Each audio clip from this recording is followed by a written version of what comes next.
اعوذ باللہ من الشیطان الرجیم بسم اللہ الرحمن الرحیم ہا انتم اولائی تحبونہم، اللہ فرما رہے ہیں سنو اے لوگو، تم ان سے محبت کرتے ہو، ولا یحبونکم، لیکن وہ تم سے محبت نہیں کرتے، وتؤمنون بالکتاب کلی، حالانکہ تم سب کتابوں پر ایمان بھی رکھتے ہو۔ اور دوسری بات، وَإِذَا لَقُوكُمْ، جب وہ تم سے ملتے ہیں، ملاقات کرتے ہیں، قالوا، کہتے ہیں آمنا، ہم تو ایمان لائے ہیں۔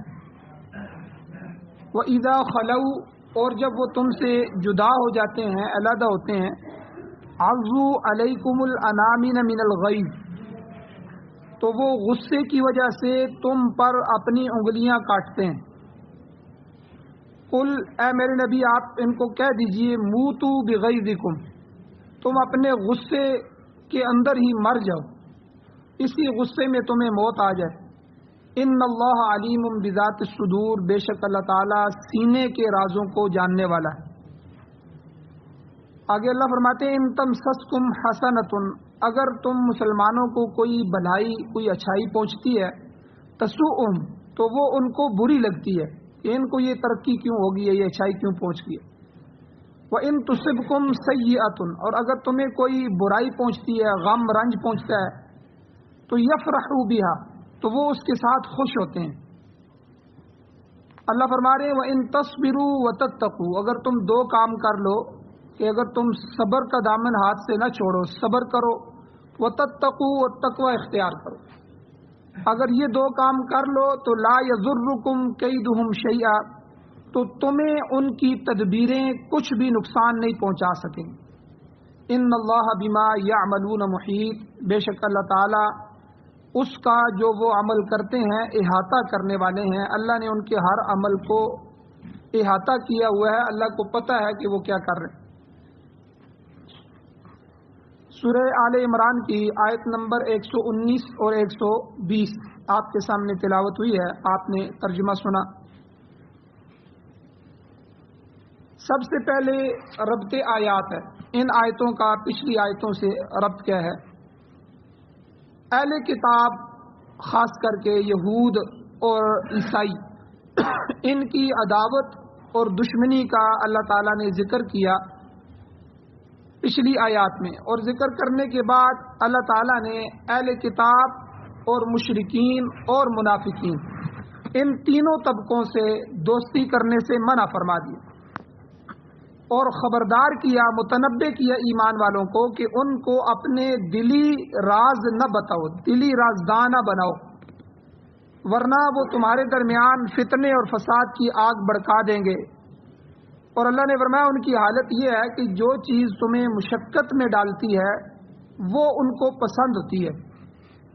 ان کی اسلام دشمنی بسا اوقات ان کی زبانوں پر بھی آ جاتی ہے، اس کے علاوہ تمہارے خلاف جو بغض اور عناد اور تمہارا جو غصہ ہے ان کے دلوں میں ہے، وما تخفی صدورہم اکبر، پیچھے اللہ نے فرمایا جو کچھ ان کے سینے میں تمہارے خلاف بغض جمع ہے وہ تو چھپا ہوا ہے اور وہ بہت زیادہ ہے، اور اللہ اس کو جانتا ہے، تم اس کا اندازہ نہیں کر سکتے۔ اللہ تعالیٰ نے فرمایا کہ ہم نے تمام احکام کھول کر بیان کر دیے ہیں، اگر تم عقل و شعور رکھتے ہو تو ان کو سمجھ جاؤ، اور غیر مسلموں کو اپنا دلی دوست نہ بناؤ، نہ ہی ان کو کسی راز سے آگاہ کرو، تو نہ انہیں وزیر بناؤ، نہ مشیر بناؤ، نہ اندرونی باتیں ان تک پہنچنے دو، کیونکہ وہ تمہارے نقصان کا باعث بنے گی اور وہ تمہاری کامیابی پر کبھی خوش نہیں ہوں گے۔ تو اسی صورت کے اندر سورہ آل عمران کے اندر تیسرے سپارے میں اور بھی احکام بیان ہو چکے ہیں کہ مومن کی جو دلی دوستی ہے وہ کسی صورت میں بھی کافر کے ساتھ نہیں ہو سکتی، البتہ ذمیوں کے ساتھ۔ کل میں نے مسائل بیان کیے تھے، جو کافر جو ہے جزیہ دے کر اسلامی حکومت کے ماتحت رہ رہے ہوں ان کو ذمی کہتے ہیں، ان کے ساتھ یا ایسے لوگوں کے ساتھ جن کا مسلمانوں کے ساتھ معاہدہ ہوا ہے، ان کو معاہد کہتے ہیں، معاہد یا ذمی، ان دونوں کے ساتھ نیکی کرنا یا احسان کا سلوک کرنا یہ جائز، یہ اخلاقی رواداری ہے، اس سے اسلام منع نہیں کرتا۔ تو لیکن اچھے اخلاق کا مظاہرہ کرنا یہ اور چیز ہے، اور دلی دوستی یہ اور چیز ہے، ان میں فرق ہونا چاہیے۔ تو ایک واقعہ رسول اللہ صلی اللہ علیہ وسلم کے زمانے میں پیش آیا۔ اللہ کے نبی صلی اللہ علیہ وسلم نے مکہ کو فتح کرنے کا ارادہ فرمایا۔ اب پیچھے کی تاریخ آپ کے ذہن میں ہوگی کہ کس طرح مکہ کے اندر حضور کو تکلیفیں دی گئیں، کس طرح حضور کا پیچھا کیا گیا، کس طرح صحابہ کو تنگ کیا گیا، وہ کون سا ظلم ہے جو مکہ کے اندر صحابہ پر نہیں گرایا گیا، پھر یہاں تک کہ ان کو ہجرت پہ مجبور کیا گیا۔ اب حضور مدینہ میں آ گئے، مدینہ میں ایک ریاست بن گئی، یہاں بھی بے شمار جنگیں مشرکین کے ساتھ ہوئیں۔ آخر کار اللہ کے نبی صلی اللہ علیہ وسلم نے فیصلہ کیا کہ ہم مکہ پر چڑھائی کرتے ہیں اور مکہ کو فتح کرتے ہیں۔ تو بڑا لشکر لے کر حضور جانے والے تھے، تو ایک صحابی تھے یہاں مدینہ کے اندر حضور کے ساتھ تھے، حاطب بن ابی بلتا رضی اللہ تعالیٰ، اور یہ بلند پائے کے صحابی رسول تھے، اور جنگ بدر میں بھی شریک ہوئے تھے، گویا کہ بدری صحابی تھے، بدری صحابہ کی بڑی فضیلت ہے۔ تو یہ ایک معاملے میں لغزش کھا گئے، ان کے بچے، ان کی فیملی مکہ میں رہ رہی تھی اور یہ مدینہ میں تھے۔ اب انہوں نے قریش مکہ کی طرف اپنے بچوں کی خیر زگالی کے لیے کہ کسی طرح یہ میری فیملی کو نقصان نہ پہنچائیں، چلو میں ان کو مسلمانوں کے مکہ پر حملہ آور ہونے کا راز بتا دیتا ہوں کہ حضور حملہ کرنے والے۔ اب حضور نے اس کو پوشیدہ رکھا تھا کہ ہم نے خاموشی کے ساتھ جانا ہے، کسی کو پتہ نہیں لگنا چاہیے، لیکن حاطب ابن ابی بلتا رضی اللہ تعالیٰ عنہ نے یہ راز جو ہے ایک عورت کے ذریعے، وہ عورت یہاں سے جا رہی تھی، ایک مغنیہ عورت تھی، تو اس کو دیا، اس نے اپنے بالوں کے جوڑے میں اس کو خط کو چھپا دیا اور وہ مکہ کی طرف روانہ ہو گئی۔ حضور علیہ الصلوۃ والسلام کو اس بات کی بذریعہ وحی خبر دی گئی، اللہ نے وحی بھیج دی کہ اس طرح ایک خط جا رہا ہے اور وہ آپ کا راز ہے، آپ کے حملہ کرنے کی رپورٹ ہے جو مکہ والوں کو پہنچ رہی۔ آپ علیہ الصلوۃ والسلام نے حضرت علی رضی اللہ تعالیٰ عنہ اور ایک اور صحابی، ان دو سواروں کو بھیجا اور جو ہے ان کو کہا کہ وہ رستے میں جو خاک باغ ہے، ایک باغ ہے، اس باغ کے قریب تمہیں یہ عورت ملے گی اور یہ خط اس کے پاس ہے، اس سے خط لے آؤ۔ اب یہ دونوں سوار تیزی سے بھاگے اور کہتے ہیں کہ جہاں جس جگہ حضور نے ہمیں بتایا تھا اسی جگہ وہ عورت موجود تھی، ہم نے اس کو پکڑ لیا، اس کو کہا کہ جو خط تم لے کے جا رہی ہو وہ خط ہمیں دو۔ اس نے کہا جی میرے پاس تو کوئی خط نہیں ہے۔ تو اب صحابہ نے، حضرت علی رضی اللہ تعالیٰ نے غصے میں کہا، انہوں نے کہا کہ دیکھ تو عورت ہے، ہم تیرا حیا کر رہے ہیں، اللہ کے نبی نے فرمایا ہے اور وحی کے ذریعے پتہ چلا ہے اور یہ جھوٹ ہو نہیں سکتا، اس لیے خط تیرے پاس ہے، تو خط نکال دے۔ اس نے پھر انکار کیا، اس نے کہا کہ کوئی خط میرے پاس نہیں۔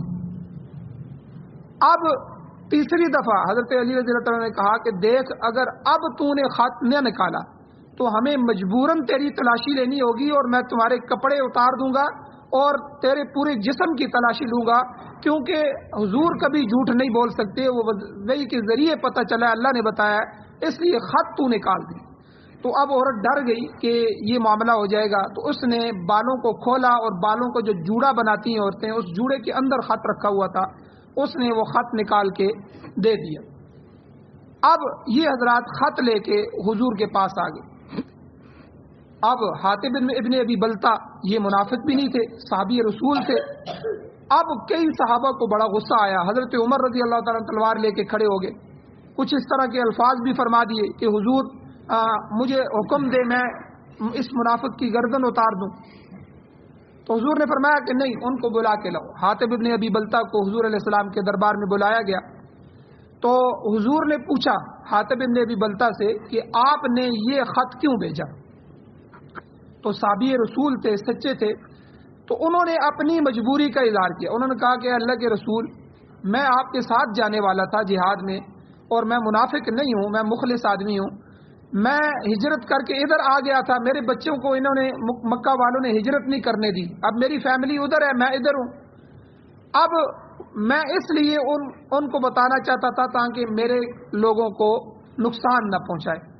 اور اے اللہ کے رسول دوسری بات یہ ہے کہ جب اللہ نے آپ کو مکہ کو فتح کرنے کا حکم دیا ہے تو یہ پکی بات ہے کہ مکہ آپ کے ہاتھوں سے فتح ہوگا، یہ مجھے یقین ہے، کیونکہ آپ اللہ کے سچے نبی ہیں اور ہم آپ کے صحابہ ہیں۔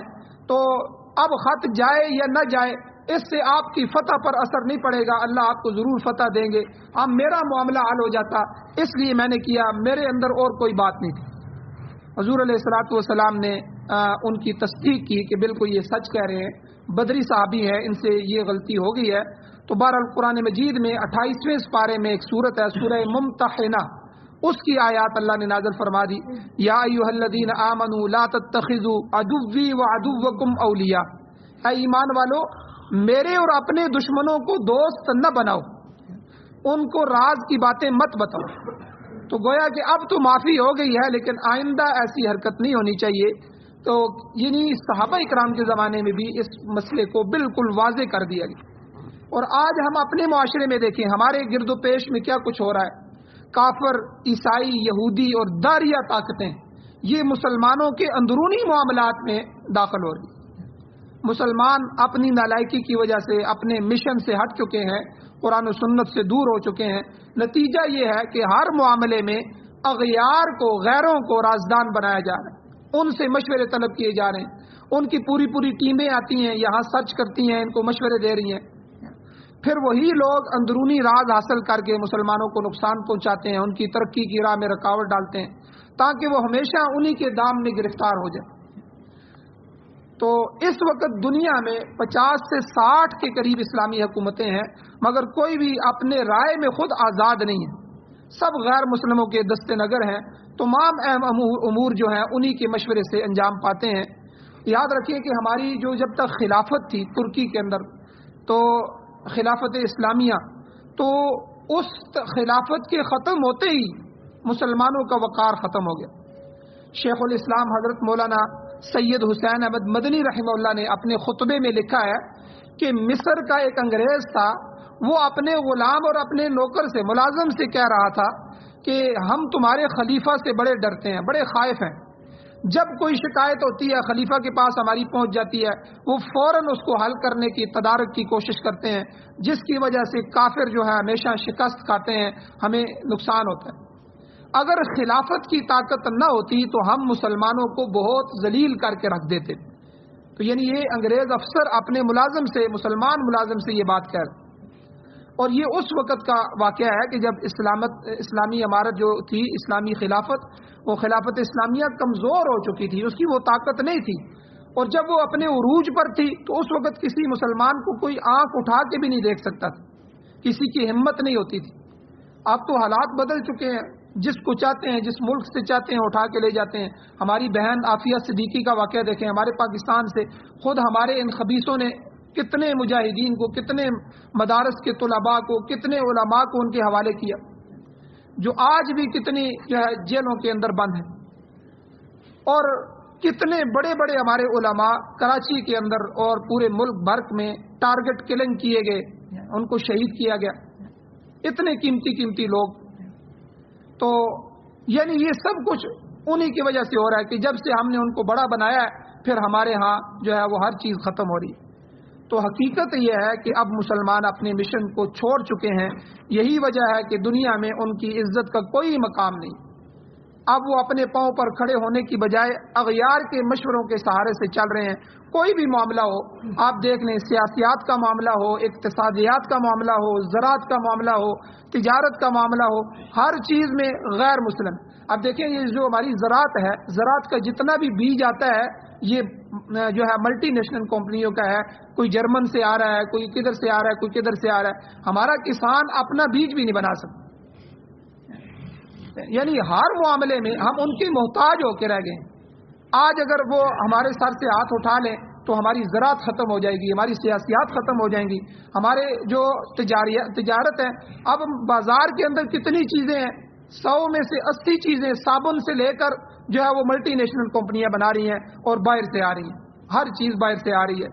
ہم اپنے ملک کی پروڈکٹیبل تو بناتے ہی نہیں ہیں، اگر ملک کی بن جائے اس پر اعتماد ہی نہیں ہوتا۔ تو اب ہم ان کے غلام بن گئے، اب یہ ملک ہم سے بائیکاٹ کر دیں تو ہمارے ملک کی کیا حالت ہو جائے۔ تو یہ سب کے سب ان آیات، ان قرآن مجید کو پیچھے ڈالنے کی وجہ سے ہے۔ اللہ نے خود کہا تھا جب تک مسلمان اپنے مشن پر رہے تھے، قرآن و سنت کو خود انہوں نے ترقیاں کی تھیں، خود انہوں نے تعلیم اور اس معاملے میں آگے بڑھے تھے، اس وقت تک وہ عزت تھی، وقار تھا، ان کو حاصل تھا۔ مگر جب سے انہوں نے غیروں کے پاس جانا شروع کیا، خود ان کو اپنا رازدان بنا لیا، ان کو مشورہ والا بنایا، تو ہمیشہ اس سے وہ ہماری ٹانگیں کھینچ رہے ہیں اور نقصان پہنچا رہے ہیں۔ تو بہرحال ان آیات میں اللہ تعالیٰ نے واضح طور پر فرمایا کہ غیر اقوام کے ساتھ دلی دوستی تم نہیں کر سکتے، ان کو دوست نہیں بنا سکتے۔ اور اگلی بات اللہ نے عجیب فرمائی، اللہ تعالیٰ فرماتے ہیں کہ تم عجیب آدمی ہو مسلمانوں، تمہاری محبت یک طرفہ ہے۔ اللہ کہتے ہیں ہاں انتم اولائی تحبونہم، سنو میری بات کہ تم ان سے محبت کرتے ہو، ولا یحبونکم، وہ تم سے محبت نہیں کرتے۔ مطلب یہ کہ تم عیسائیوں کے پاس جاتے ہو، اپنے معاملات حل کرواتے، کبھی انہوں نے بھی تمہیں مشورے کے لیے بلایا ہے؟ کبھی انہوں نے بھی تمہیں اپنے ملک کا کوئی راز دیا ہے؟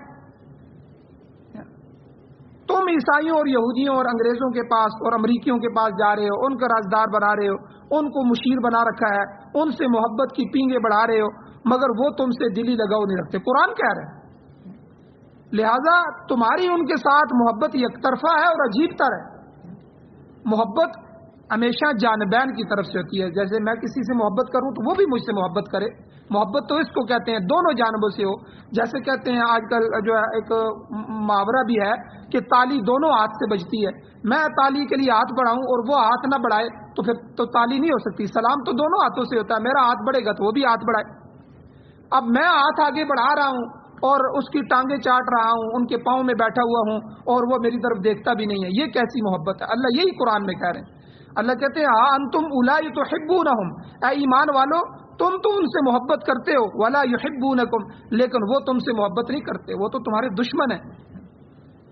تو بلکہ قرآن مجید میں اللہ تعالیٰ نے جو ہے 6 سپارے کے بالکل آخری آیت ہے، تو اللہ تعالیٰ نے فرمایا لَتَجِدَنَّ أَشَدَّ النَّاسِ عَدَاوَةً لِلَّذِينَ آمَنُوا الْيَهُودَ، کہ مسلمانوں ایمان والوں کے لیے اگر تم سب سے سخت ترین دشمن ڈھونڈنا چاہتے ہو تو وہ یہود ہیں۔